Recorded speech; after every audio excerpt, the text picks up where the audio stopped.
Morning मेरे दोस्तों। और आज हम बात करेंगे एक बहुत ही इम्पोर्टेंट, एक सेंसेशनल मुद्दे की। काफ़ी इम्पोर्टेंट है। तो देखिए, होता क्या है, आमतौर हमारी जो लाइफ में हम कभी कभार कुछ ना भी करके जो है किसी चीज़ के टूवर्ड्स लायबल हो जाते हैं। अगर हमने किसी चीज़ के पीछे हमारा कोई हाथ नहीं है, हमारा कोई इंटेंशन नहीं है, फिर भी हम उस चीज़ के लिए लायबल हो जाते हैं। यानी कि हम उस चीज़ की भरपाई करने के लिए हम जिम्मेदार हो जाते हैं, अगर आसान भाषा में मैं बोलूँ तो ऐसे ही जो है आज का टॉपिक में हम बात करेंगे स्ट्रिक्ट लायबिलिटी और एब्सोल्यूट लायबिलिटी के बारे में। तो देखिए, स्ट्रिक्ट लायबिलिटी और एब्सोल्यूट लायबिलिटी होती है नो फॉल्ट, जब हमारा कोई फॉल्ट नहीं होता ना तब भी हम लायबल होते हैं, तो उसको बोलते हैं नो फॉल्ट लायबिलिटी। तो इसी चीज़ को आज हम कवर करने वाले हैं। तो नो फॉल्ट लायबिलिटी जो है हम दो केसेस में देखेंगे। एक केस है रेलेंट्स वर्सेस फ्लेचर का, और दूसरा जो केस है वो आपका भोपाल गैस ट्रेजेडी वाला जो केस था उससे शुरू होता है। तो दोनों ही केस में अलग अलग जो है लायबिलिटी निकल के आती है। पहले केस में रेलेंट्स वर्सेस फ्लेचर में जो है कॉन्सेप्ट इवॉल्व होता है स्ट्रिक्ट लायबिलिटी का, और जो दूसरा वाला केस है जिसमें पहले भोपाल गैस ट्रेजेडी प्लेस लेती है भोपाल पे, जो कि मध्य प्रदेश पे है, और उसके ठीक कुछ टाइम बाद ही जो है गैस ट्रेजेडी फिर से हो जाती है दिल्ली में, जिसमें एक पुलिस वाले की डेथ हो जाती है और सर्टेन अदर्स वहाँ पे इंजर्ड हो जाते हैं। तो इस केस को देखते हुए सुप्रीम कोर्ट ये डिसीजन लेता है कि अगर ऐसे ही जो हैजार्डस एक्टिविटीज से लोगों की डेथ होने लगेगी, तो जिस कंपनी, जिस ऑर्गेनाइजेशन के कारण ये सब हो रहा है, वो तो जो है स्ट्रिक्ट लायबिलिटी का जो हेल्प लेके मतलब वो जो है स्ट्रिक्ट लायबिलिटी में जो डिफेंसेस दिए हुए हैं उन डिफेंसेस का जो है उन डिफेंसेस को अपनाकर अपनी लायबिलिटी से बच सकता है। और ऐसे तो बहुत सारी जो केसेस हैं वो जो है ऐसे रफा दफा चलते रहेंगे। और अगर मान लीजिए फ्यूचर में और भी कोई अगर ऐसे हैजार्डस एक्टिविटीज प्लेस लेती हैं और लोगों की जान जाती है, तो उसके लिए कुछ ना कुछ तो उपाय करना पड़ेगा। तो तब जाके जो है भूमिका में आता है एब्सोल्यूट लायबिलिटी। तो इस तरीके से हम इसे समझ सकते हैं। तो जानते हैं गाइस, पूरी डिटेल्स बात करेंगे, पूरी डिटेल्स में जानेंगे दोनों लायबिलिटीज, स्ट्रिक्ट लायबिलिटी और absolute liability. So strict liability जो है, जैसे कि मैंने आपको बताया था, इस स्ट्रिक्ट लायबिलिटी का जो है इवॉल्वमेंट हुआ था रेलेंट्स वर्सेस फ्लेचर में। तो रेलेंट वर्सेस फ्लेचर में होता क्या है कि दो नेबर्स होते हैं, दो पड़ोसी होते हैं आपस पर, और उनके उनके जो प्लॉट्स होते हैं आपस में जो है एक दूसरे से अटैच्ड होते हैं। रेलेंट्स जो होता है कोल माइन का मालिक होता है, उसकी लैंड पर एक कोल माइन होती है, ठीक है, यानी कि कोयले की खदान होती है। और वहीं पे फ्लेचर जो है अपने लैंड पर एक रिजर्वायर बनाता है, वाटर रिजर्वायर बनाता है। जैसे कि आप समझ सकते हैं वाटर टैंक होता है ना, जहाँ पे वाटर स्टोरेज होता है, जहाँ पे पानी जमा करने के लिए टैंक बनाता है। अब जब वो टैंक बना रहा होता है तो उसने अपना जो है जो उसके इंडिपेंडेंट कॉन्ट्रैक्टर को उसने कॉन्ट्रैक्ट दिया होता है। वैसे आमतौर पर बात ये होती है कि अगर हम किसी भी इंडिपेंडेंट कॉन्ट्रैक्टर को कुछ काम देते हैं तो उसका होलसेल रिस्पॉन्सिबल, अगर कोई भी डिफेक्ट आता है तो वो इंडिपेंडेंट कॉन्ट्रैक्टर होएगा। लेकिन यहाँ पर एक एक्सेप्शन आ जाता है, क्योंकि इंडिपेंडेंट कॉन्ट्रैक्टर तो आप सभी जानते होंगे, अगर आपने टॉट पढ़ा है तो, ठीक है। तो इंडिपेंडेंट कॉन्ट्रैक्टर को अभी अगर वर्क दिया जाता है तो होलसेल उसकी रिस्पॉन्सिबिलिटी होती है कि वो जो है वो ही लायबल होगा अपने एक्ट के लिए। तो अब यहाँ पर इंडिपेंडेंट कॉन्ट्रैक्टर को काम दिया जाता है, लेकिन वहाँ पर इंडिपेंडेंट कॉन्ट्रैक्टर जब उस रिजर्वायर का कंस्ट्रक्शन कर रहा होता है जो कि फ्लेचर का होता है, तो वो उसके लैंड में कुछ ऑलरेडी माइन शैफ्ट्स पड़े होते हैं, जहाँ से जो है जब वो तो उसको इग्नोर कर देता है उसका इंडिपेंडेंट कॉन्ट्रैक्टर, जो भी लेबर्स वगैरह वहाँ पे काम कर रहे होते हैं उसको इग्नोर कर रहे होते हैं, इग्नोर कर देते हैं, और इग्नोर करके वहाँ पे रिजर्वायर का कंस्ट्रक्शन करा देते हैं। और जब उसमें पानी भर जाता है तो उसी माइन शैफ्ट से जो पानी श्रिंक होके, पानी छिर के दूसरे के प्लॉट में, यानी कि रिलायंस के प्लॉट में चला जाता है। अब जब रिलायंस के प्लॉट में चला जाता है तो रिलायंस फ्लेचर को स्यू करता है कि तुम्हारी वजह से, तुम्हारी इस कंस्ट्रक्शन की वजह से, तुम्हारी नेग्लिजेंस की वजह से जो है मेरे कोल माइन में पानी आ गया है, और जो है मेरी कोल माइन तबाह हो गई है, खराब हो गई है। अब जब ये तबाह हो गई है, खराब हो गई है, तो उसकी सारी भरपाई तुम करोगे मिस्टर फ्लेचर। सो जो कोर्ट जो है यहाँ पे इम्पोर्टेंट डिसीजन ये देती है कि देखिए, यहीं पे जो है स्ट्रिक्ट लायबिलिटी का रूल निकल के आता है तो बोलते हैं कि यहाँ पे जो है सारा लायबिलिटी फ्लेचर की होगी। क्यों? क्योंकि देखिए पहली बात, स्ट्रिक्ट लायबिलिटी को यूज़ करने के लिए 3-4 चीज़ों का जो है बहुत ज़्यादा इंपॉर्टेंट चीज़ देखनी है। तो स्ट्रिक्ट लायबिलिटी में जो केस जब जज करती है तो 3 मेन चीज़ों को देखती है, 3-4 मेन चीज़ों को देखती है। पहले देखती है dangerous thing, point to be noted, आप सब नोट कर सकते हैं, इंपॉर्टेंट है from the exam point of view. दूसरी चीज़ है एस्केपेबल, अभी मैं समझाऊंगा अच्छे से। पहली है dangerous thing, escapable, non natural use of land. Okay, ये 3 चीजें हो गई। और चौथी जो है there must be a plaintiff, जिसको कोई नुकसान हुआ होगा, समझ रहे हैं, यानी कि कोई ऐसा डैमेज जो कि प्लेंटिव को हुआ होगा। तो ये 4 चीज़ें जो है मस्ट है, एसेंशियल्स हैं स्ट्रिक्ट लायबिलिटी के। अब है क्या कि देखिए फ्लेचर जो है अपनी लैंड पे, अपनी लैंड पर जो है एक नॉन नेचुरल चीज बनाता है। नॉन नेचुरल मतलब जो कि नेचर से नहीं बनी हुई है, वो खुद बना रहा है जाके, यानी कि आर्टिफिशियल चीज। तो आर्टिफिशियल चीज बना रहा है। दूसरी बात, वो जो है स्केप कर जा रहा है। अब होता क्या है, जब वो पानी बना, उसके अंदर जो पानी होता है ना, उसका पानी स्केप कर जाता है, छिड़के दूसरे की लैंड में चला जाता है, स्केप भी हो गया। अब स्केप हो रहा है तो there is a harm to the plaintiff, damage to the plaintiff, वो भी हो रहा है, उसका कोल माइन तबाह हो गया। तीनों एलिमेंट सेटिस्फाई कर रहे हैं, ठीक है। तो ये तीनों जो एलिमेंट सेटिस्फाई कर रहे हैं। और चौथी चीज़ जो है, it must be a dangerous thing, ठीक है, डेंजरस थिंग होनी चाहिए। अब डेंजरस थिंग तो है ही, क्योंकि अगर क्या बोलते हैं डेंजरस थिंग नहीं होती तो उसका जो है कोल माइन खराब नहीं होता, ठीक है। तो ये सारी चीज़ें हैं। और एक एग्जांपल आप ले, तो यही सारी चीज़ें रिलेटेड सोर्सेज फ्रैक्चर में होता है और इन 4 चीज़ों का इन्वॉल्वमेंट होता है, ठीक है।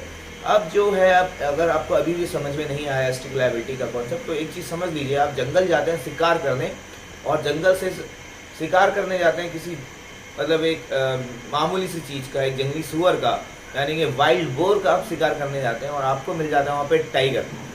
अब टाइगर मिल जाता है तो आप क्या करते हैं, आप थोड़ी हिम्मत दिखाते हैं, उसको 2-4 पंच मारते हैं, ठीक है, एक बट मारते हैं गन का पीछे का, जिससे वो है थोड़ा सा वीक हो जाता है, और उसको आप पकड़ के ले आते हैं कंधे पे रख के बिल्कुल, ठीक है, और ला के अपने घर में बांध देते हैं उसको। अब होता यह है कि आप उसको थोड़े दिन कुछ दिन फैमिलियर करवाते हैं, ब्रेड खिलवाते हैं, कुछ भी मीट खिलवाते हैं, थोड़े दिन फैमिलियर हो जाता है आपसे, और आपसे तो फैमिलियर हो गया, लेकिन दूसरों के लिए अभी भी वो डेंजरस थिंग है, और वो जो है नेचुरल चीज़ है।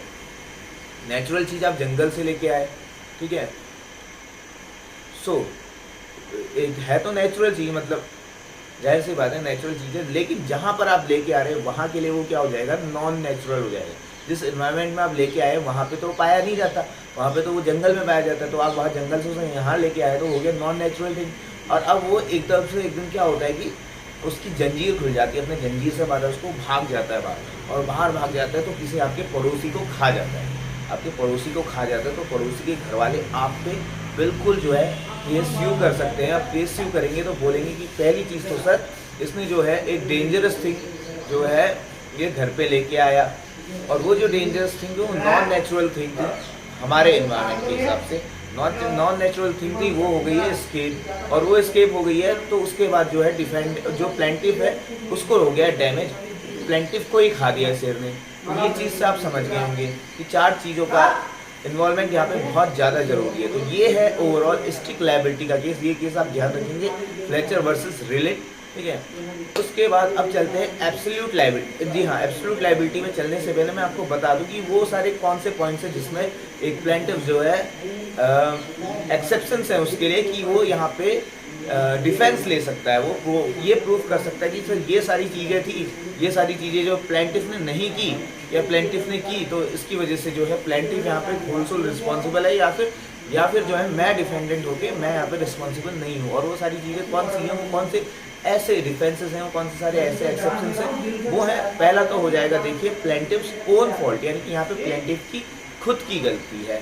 दूसरा हो जाएगा एक्ट ऑफ गॉड, यानी कि भगवान का जो है ये सब करा धरा है।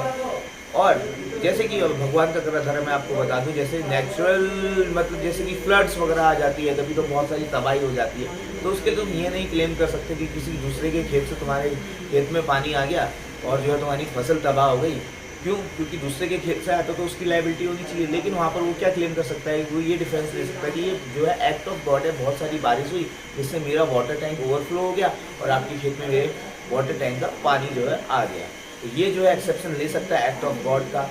वहीं पे जो है प्लेंटिव्स ओन कंसेंट, ठीक है, यानी कि इसे बोलते हैं volenti non fit injuria, VNFI, volenti non fit injuria, यानी कि यहाँ पे प्लेंटिव जो है जिसके संग कोई भी डैमेज हो रहा है उसका खुद का कंसेंट है। अब इसका आप एग्जांपल ले सकते हैं, जैसे कि हम किसी एक इंटरनेशनल मैच देखने, फुटबॉल का मैच देखने, या फिर आप कार ड्राइविंग का मतलब कार रेसिंग का मैच देखने गए, या बाइक रेसिंग का मोटो जीपी वगैरह देखने गए, या फिर आप कोई क्रिकेट मैच देखने गए। अब होता यह है कि अगर वहाँ पे कोई क्रिकेटर है, वो शॉट मारता है, सिक्स मारता है, सिक्स मारने की जगह सीधा आपके यहाँ पे फोरहेड पे चिपक जाती है बॉल। अब देखिए क्या आप ये उसको स्यू कर सकते हैं? आप क्रिकेट जो ऑर्गेनाइज करवा रहे हैं उनको स्यू कर सकते हैं कि आपकी गलती है? जी बिल्कुल नहीं, क्योंकि यहाँ पे जो आप अपनी खुद की मर्जी से जा रहे हैं, और ये जो जगह आप जा रहे हैं यहाँ पे बिल्कुल ऐसा पॉसिबल है कि जहाँ आप जा रहे हैं वहाँ पे हो सकता है आपको बॉल लग जाए, हर्ट हो जाए। तो ये चीज़ एक जो है आपकी नॉलेज में होनी चाहिए। और वैसे ही अगर आप कहीं कार रेसिंग देखने जा रहे हैं और कार रेसिंग करते करते कार वाला कार उड़ा के सीधा आपके बगल में ला देता है, जिससे आप बहुत ज़्यादा डर जाते हैं और हार्ट अटैक आके आपकी डेथ हो जाती है। तो इससे क्या होता है, ऐसा सीन तो आप मूवीज़ में देखते हो और आपके साथ में सच में हो गया।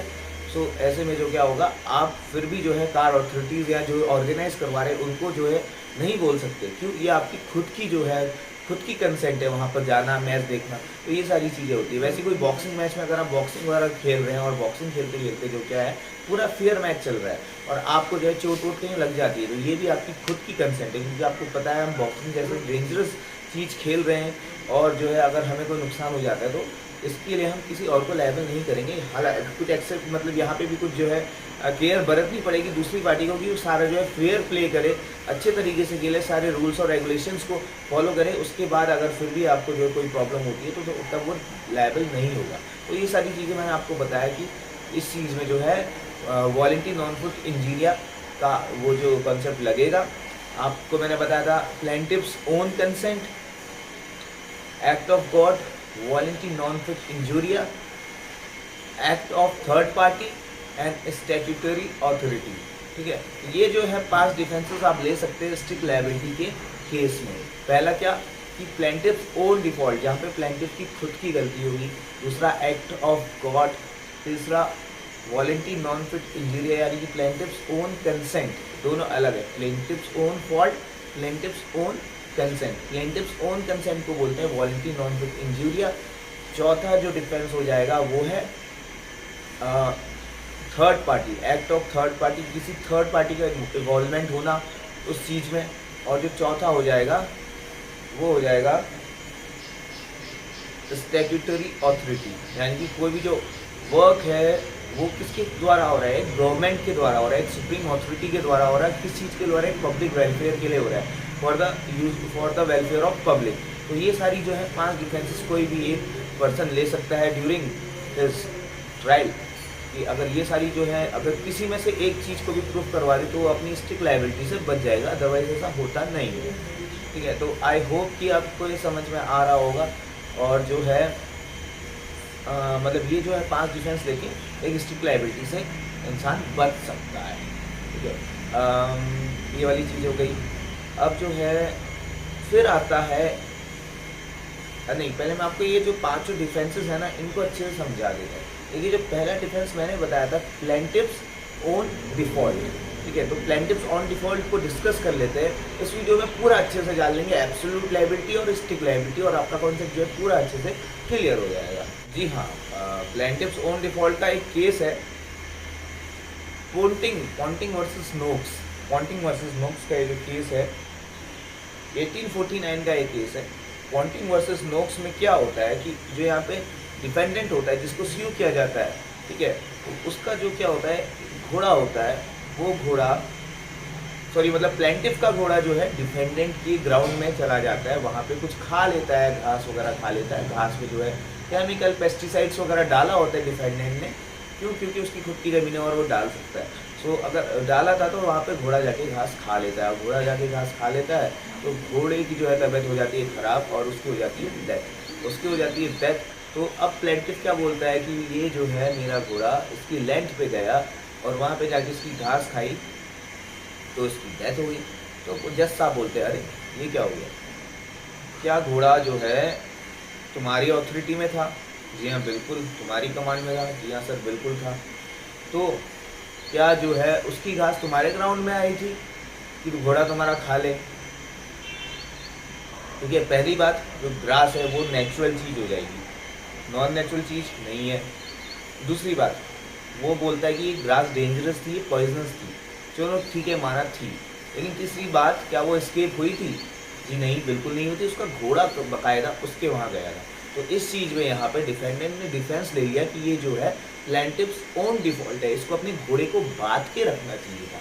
अगर इसने अपने घोड़े को बांधा होता तो ऐसी दुर्घटना होती ही नहीं।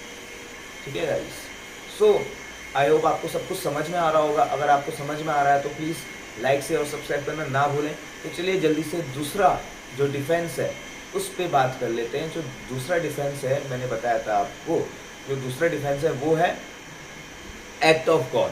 तो एक्ट ऑफ गॉड में आप ये समझ सकते हैं कि जो है भारी तबाही होगी, जैसे केदारनाथ में हुआ था।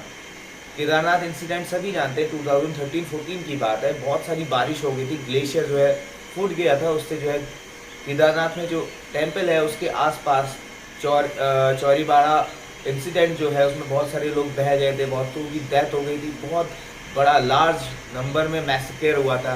ठीक है, नेचुरल मैसेकेयर हुआ था, और उसमें जो है इंसानों ने भी काफ़ी बेनिफिट उठाया था। तो वो सारी चीज़ पे बात ना करके मैं आपको यही बताना चाह रहा हूँ कि कोई भी अगर नेचुरल इवेंट से कुछ दुर्घटना होती है तो उसमें प्लेंटिफ ये नहीं बोल सकता डिफेंडेंट को ये जो है ये होलसेल लायबल है और ये इसको मुझे कंपनसेशन देना पड़ेगा। ठीक है गाइस, तो चलिए एक ऐसा ही मैं कि आपके लिए केस भी लेके आता हूँ, निकोलस वर्सेस मार्सलैंड। ये जो केस है 1876 का है, निकोलस वर्सेस मार्सलैंड 1876 का ये केस है। इसमें क्या होता है, डिफेंडेंट अपने एरिया में वही रेलेंड्स वर्सेस फ्लेचर की तरह अपने एक जैसे फ्लेचर रिजर्वायर बनाता है, इसमें भी जो है डिफेंडेंट निकोलस वर्सेस मार्स में एक अपना वही वाटर का जो है रिजर्वायर टाइप का बनाता है। अब वो क्या होता है, बगल पे जो है किसी दूसरे का प्लॉट होता है, आप ये समझ लीजिए वहाँ पे उसने गेहूँ उगाए होते हैं, धान उगाई होती है यानी कि राइस, या फिर उसने जो है he cultivated rice, he cultivated wheat there, कुछ भी वट एवर ही कल्टिवेटेड, भाई वो हो जाती है डिस्ट्रॉय। अब वो हो जाती है डिस्ट्रॉय, तो यहाँ पे प्लेंटिफ जिस जो मालिक होता है उसका वो स्यू करता है डिफेंडेंट को कि भाई तुम्हारे जो है अपना टैंक बनाया है, यहाँ पर जो तुम्हारा टैंक हुआ है ओवरफ्लो होने के कारण तुम्हारे टैंक से जो है चीज़ हो गई स्केप। ठीक है, अब पॉइंट जो एलिमेंट्स मैंने आपको बताए थे उससे समझना, आपने जो है नॉन नेचुरल चीज़ बनाई लैंड पे, ठीक है, वो डेंजरस थिंग साबित हुई। क्यों? क्योंकि वो स्केप करके मेरे लैंड में आ गई और मेरी सारी जो है खेती जो है सारी फसल तबाह कर दी। यहाँ तक ये बात होगी। अब देखिए डिफेंडेंट क्या क्लेम लेता है। डिफेंडेंट बोलता है जी सर ये तो एक्ट ऑफ गॉड है। क्यों? क्योंकि देखिए जुलाई का मौसम था, बहुत सारी बारिश हुई थी, सबको पता है, all are aware about this incident कि बारिश के मौसम में जो है मेरा टैंक भर गया। So due to this point देखिए मेरी कोई नेग्लिजेंस नहीं थी, मैंने सारी ड्यू केयर और कॉशन ली थी, लेकिन फिर भी जो है एक्ट ऑफ गॉड के कारण मेरे टैंक में ज़्यादा जो है जल स्तर बढ़ने के कारण वो है आपकी साइड पे फ्लो हो गया और आप जो है आपको थोड़ा नुकसान हो गया, तो उसमें मेरा ओवरऑल कोई रोल नहीं है। ये हो गया एक्ट ऑफ गॉड। तीसरा डिफेंस जो यहाँ पे एक डिफेंडेंट ले सकता है स्ट्रिक्ट लायबिलिटी से बचने के लिए, वो हो जाएगी क्या, वॉलंटरी नॉन फिट इंजूरिया। वही वाला केस जो मैंने आपको बताया था कि आप अपनी स्वेच्छा से किसी मैच को देखने जाते हैं या कोई ऐसी जगह जाते हैं तो डेंजरस चीज़ें आपको पता है वहाँ पे आपको हर्ट हो सकता है, आपको चोट लग सकती है, लेकिन फिर भी आप अपनी खुद की कंसेंट से जाते हैं, वो है वॉलंटरी नॉन फिट इंजूरिया। सो वॉलंटरी नॉन फिट इंजूरिया भी आपको एक केस बता देता हूँ, इंपॉर्टेंट और समझा दूंगा। जी हाँ बिल्कुल, एक बढ़िया सा केस मैं आपके लिए लेके आया हूँ, कास्टेयर्स वर्सेस टेलर। कास्टेयर्स वर्सेस टेलर का ये केस है 1871।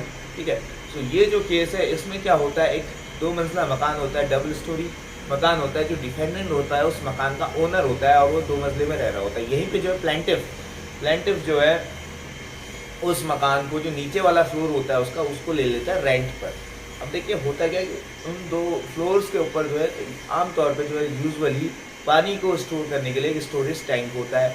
अब स्टोरेज टैंक लीक हो जाता है, तो लीक होने के कारण जो सारा पानी जो है कहाँ चला जाता है, सबसे जो ग्राउंड फ्लोर में जिसने किराए पे लिया होता है प्लेंटिफ के रूम पे चला जाता है, और उसमें जब कुछ सामान रखा होता है उसका गुड्स, तो वो जो गुड्स है वो ख़राब हो जाते हैं, उसमें डैमेज हो जाता है। अब यहाँ पे जो प्लेंटिफ है, जो किराएदार है, वो स्यू करता है अपने मकान मालिक को जो कि डिफेंडेंट है कि भाई यू आर लायबल, कि तुम्हारी वजह से जो है मेरा ये जो सामान हो गया ख़राब, लाखों का सामान हो गया ख़राब। तो इसमें डिफेंडेंट बोलता है कि भाई ऐसा कुछ नहीं है। पहली बात तो जो पानी गिरा है वो मेरी नेग्लिजेंस के कारण तो गिरा ही नहीं है, जो है मैंने सारा ड्यू केयर और कॉशन लिया था, लेकिन फिर भी वो गिर गया। और वो गिर गया तो उसमें मेरा कोई इंटेंशन भी नहीं था तुम्हें जो है ऐसे चोट मतलब नुकसान वगैरह डैमेज वगैरह देने का, लेकिन फिर भी जो है वो गिर गया।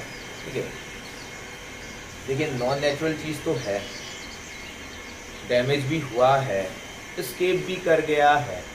ठीक है, तीनों चीज़ जो है सेटिस्फाई हो रही है, लेकिन फिर भी यहाँ पे डिफेंडेंट बच जाता है। क्यों? क्योंकि यहाँ पे जो है प्लेंटिफ्स की ओन कंसेंट का जो हवाला दिया जाता है। भाई प्लेंटिफ ने खुद की कंसेंट से यहाँ पे रूम लिया था, उसे पता है ऊपर जो है टैंकी है, टैंकी से जो है पानी लीक हो रहा है, हो सकता है कल के दिन मेरे रूम पे आ सकता है, उसको क्लियरली विजिबल दिख रहा था। ठीक है ना एक्ट ऑफ गॉड है ना कुछ, तो ये वाला डिफेंस ले लेता है, ऐसे करके समझाया जाता है। समझ रहे हो? मतलब सारी केयर और कॉशन जो है एक डिफेंडेंट लेता है, लेकिन उसके बावजूद भी अगर पानी गिरता है तो उसमें डिफेंडेंट का कोई दोष है ही नहीं। तो ये वाली चीज़ हो गई।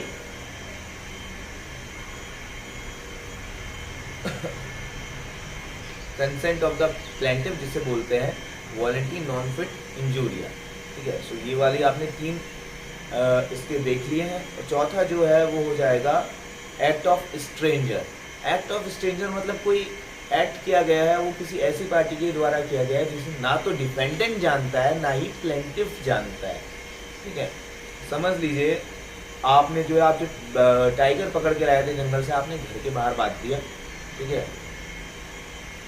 पहली बात मैं खाली एग्जांपल दे रहा हूँ, टाइगर नहीं, चलिए कुछ ऐसी चीज़ जो है आप अपने घर में डोमेस्टिकेट कर सकते हैं। जैसे कि आपने गाय पाल ली है, गाय आपने घर के बाहर बांधी हुई है, अब कोई तीसरा पर्सन मतकटा सा आता है और वो आपकी गाय को खोल देता है, तो वो गाय जो है जाके किसी थर्ड मतलब किसी दूसरी पार्टी के वहाँ जो कि प्लेंटिफ हो जाएगा उसके वहाँ जाके जो है उसका सामान खा देती है, उसके घर में जाके कुछ खाने का आइटम खा देती है जो कि इम्पोर्टेंट होता है, एक समझ लीजिए उसका राशन खा जाती है।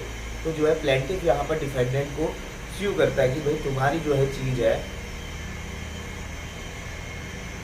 आपने घर में पाली थी, डेंजरस बन गई, स्केप कर गई आपके कंपाउंड से, मेरे वहाँ आ गई, तो इससे क्या हुआ? इससे हुआ ये कि जो है सामान खा गई और मुझे हो गया नुकसान, मुझे हो गया डैमेज, तो इसकी भरपाई कौन करोगे? आप करोगे। तो देखिए यहाँ पे किसका इन्वॉल्वमेंट है? थर्ड पार्टी का इन्वॉल्वमेंट है।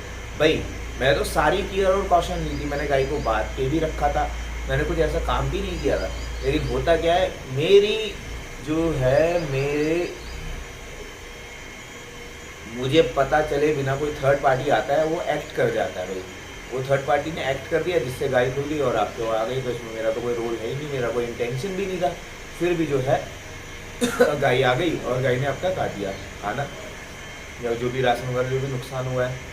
तो हम बोलेंगे यहाँ पे जो है एक्ट ऑफ गॉड होगा, सॉरी मतलब यहाँ पे जो है तो हम बोलेंगे यहाँ पे जो है रोल ऑफ थर्ड पार्टी होगा, यानी कि involvement of third party is there.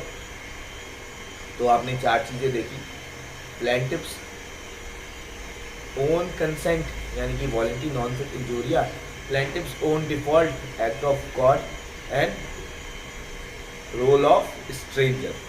तो चार आपने डिफेंसेस देखे। और एक काफ़ी इंपॉर्टेंट सी चीज़ ये है कि आपने जो ये भी जो स्ट्रेंजर का रोल बताया है, अगर आप क्या पहले से फोर्स इन कर सकते थे उसको? आपको पहले से पता था कि कोई स्ट्रेंजर आएगा वो गाय को खोल देगा और चल देगा, वो गाय नुकसान कर देगी? जी नहीं, बिल्कुल नहीं। कोई भी जो है एक प्रूडेंट इंसान, समझदार इंसान ऐसे काम तो करेगा नहीं। तो ये जो है थर्ड पार्टी के उसमें आ जाएगा। और जो चौथा डिफेंस है वो हो जाएगा स्टैट्यूटरी अथॉरिटी, यानी कि कोई भी ऐसा काम अगर किया गया है तो किसी स्टैट्यूट के द्वारा, कोई भी गवर्नमेंट ऑर्गेनाइजेशन के द्वारा, जैसे समझ लीजिए कि आपके घर के बगल से जो है एक रोड बनने जा रही है, हाईवे, जो कि पब्लिक वेलफेयर में है। अब वो जब पब्लिक वेलफेयर में है, पब्लिक के लिए काम हो रहा है, तो उस रोड को बनाते वक्त कुछ डैमेज जो है आपके प्लॉट में हो जाता है, आपके प्लॉट में हो जाता है।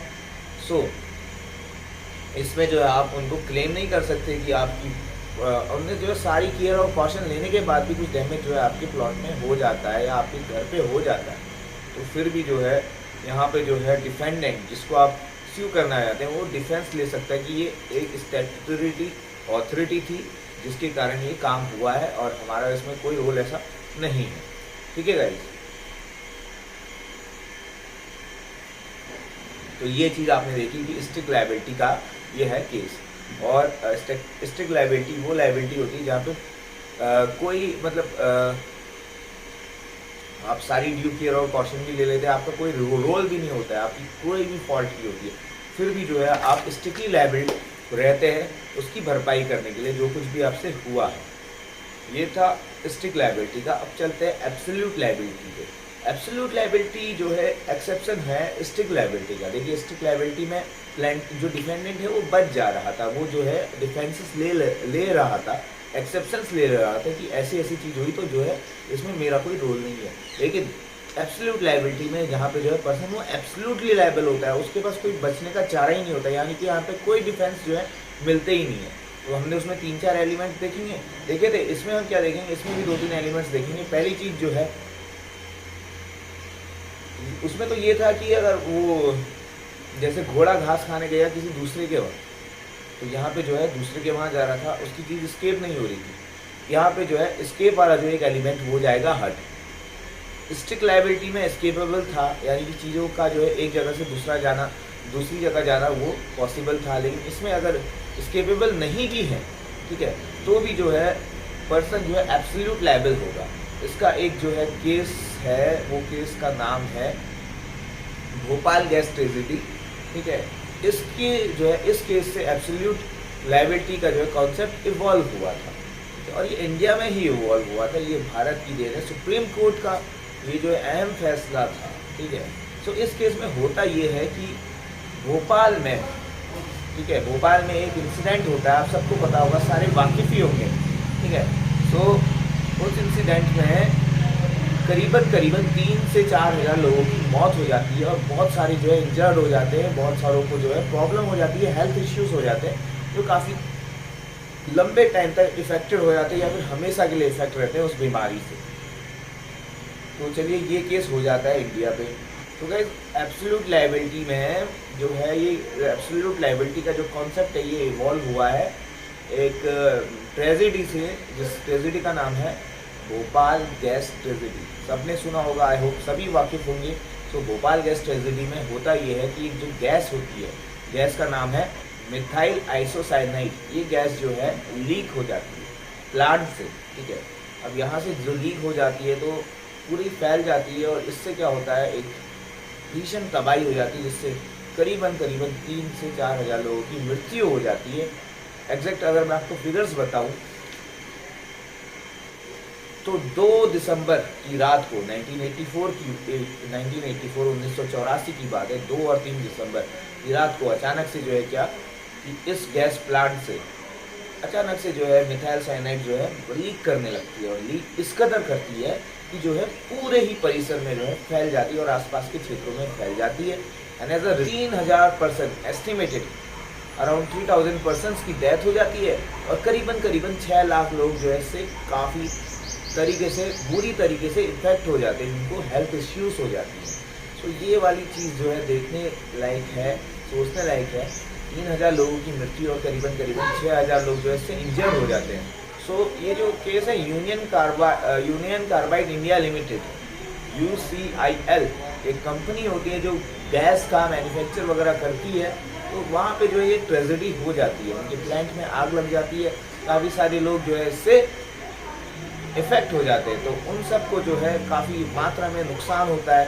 तो ये सारा जो है ठीक कुछ टाइम बाद ही जो है ये तो हो गया। ठीक है, इस पर कोई ज़्यादा मतलब ऐसा किया नहीं जाता, तो ये जो है मतलब कि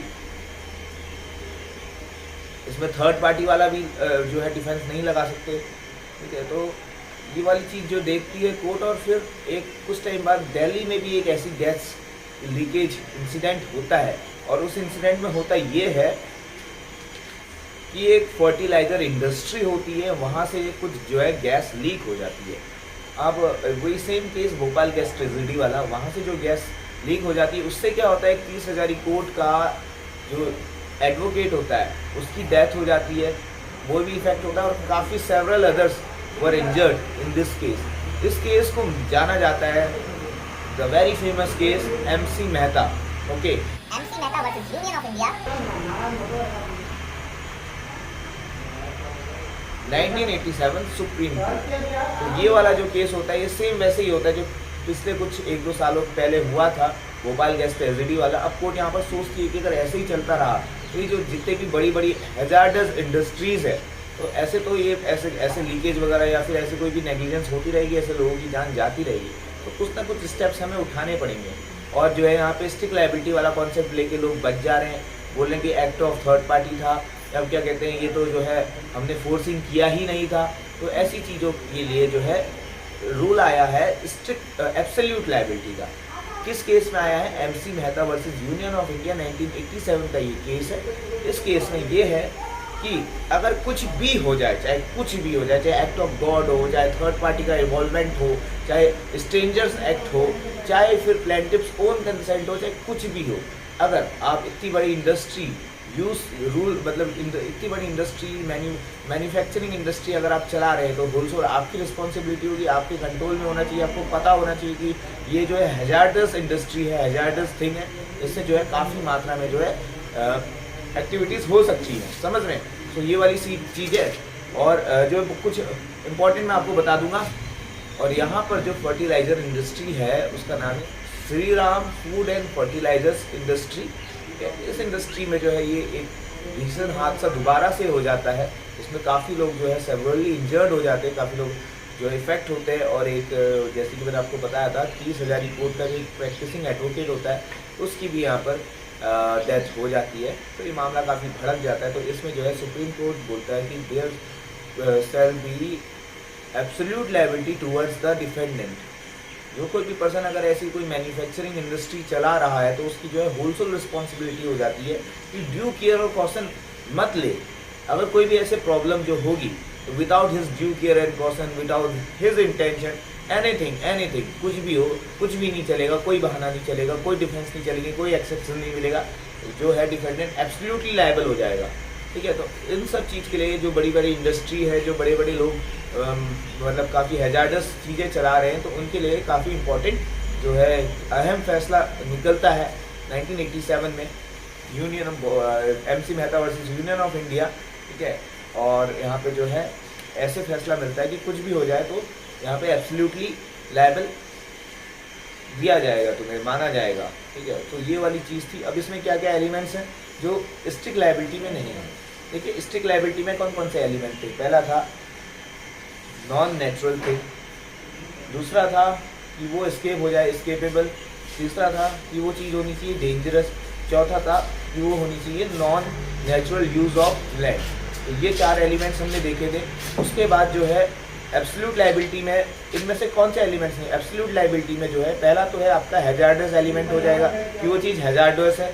ठीक है, और दूसरी चीज़ ये है कि इसमें जो उसमें एस्केपेबल था, यानी कि जो चीज़ छूट के दूसरी जगह चले जाएगी, इसमें ज़रूरी नहीं है कि एस्केपेबल होगा। तीसरी चीज़ जो है यहाँ पे क्या है कि there must be a damage to a public at a large, एक बड़ी मात्रा में जो है पब्लिक को यहाँ पे नुकसान होएगा। ठीक है, जिससे काफ़ी जो है वर्स्ट इफेक्ट हो सकते हैं, इल इफेक्ट हो सकते हैं। सो ये जो है तीसरा कंडीशन है। ये 3 चीज़ जो है ये जस्टिफाई करती हैं कि ये जो चीज़ है एब्सोल्यूट लायबिलिटी के अंदर फॉल होएगी। तो वैसे जो भोपाल गैस ट्रेजेडी और जो बाद का जो दिल्ली वाला जो केस होता है उसमें क्या कहते हैं कि एब्सोल्युटली लायबिलिटी करार दिया जाता है कंपनी ओनर्स को, क्योंकि they are profit making organisation, क्योंकि वो जो है प्रॉफिट बना रहे हैं। और किस एक्सटेंट तक वो लायबल रहेंगी कि जितनी बड़ी उनकी ऑर्गेनाइजेशन होगी, जितना ज़्यादा उनका प्रॉफिट होगा, उतना ही ज़्यादा उनको कंपनसेशन भी देना पड़ेगा। तो ये था स्ट्रिक्ट लायबिलिटी और एब्सोल्यूट लायबिलिटी। आई होप कि आप लोग को काफ़ी अच्छे से समझ में आ गया होगा, क्योंकि मैंने काफ़ी डिटेल में जाके ये सब बताया हुआ है। तो एक बारीक सी चीज़ जो आपको यहाँ पर देखनी होगी दोनों लायबिलिटीज़ में, strict liability as well as absolute liability में, कि जो एब्सोल्यूट लायबिलिटी होती है वो किसी एक सिंगल पर्सन के खिलाफ नहीं होती है, वो होती है एक टोटल मैन्युफैक्चरिंग हब या कि बड़ी बड़ी इंडस्ट्रीज़, ठीक है, फैक्ट्रीज़, तो ऐसे एंटरप्राइजेस की तरफ वो लायबिलिटी होती है। और जो स्ट्रिक्ट लायबिलिटी होती है वो किसी पर्सन के खिलाफ भी हो सकती है। तो ये एक माइनर चीज़ है, आपको जाते जाते मैं बता रहा हूँ। तो ये था। सो आई होप कि आप लोग इस वीडियो को लाइक करेंगे, साथ में शेयर भी करेंगे और मेरे चैनल को सब्सक्राइब भी करेंगे अगर आप नए हैं चैनल पे। तो thanks for watching this video. I hope कि आप सबका कॉन्सेप्ट क्लियर हो गया होगा। तो तब तक के लिए बाय गाइस, मिलते हैं किसी नेक्स्ट वीडियो पे।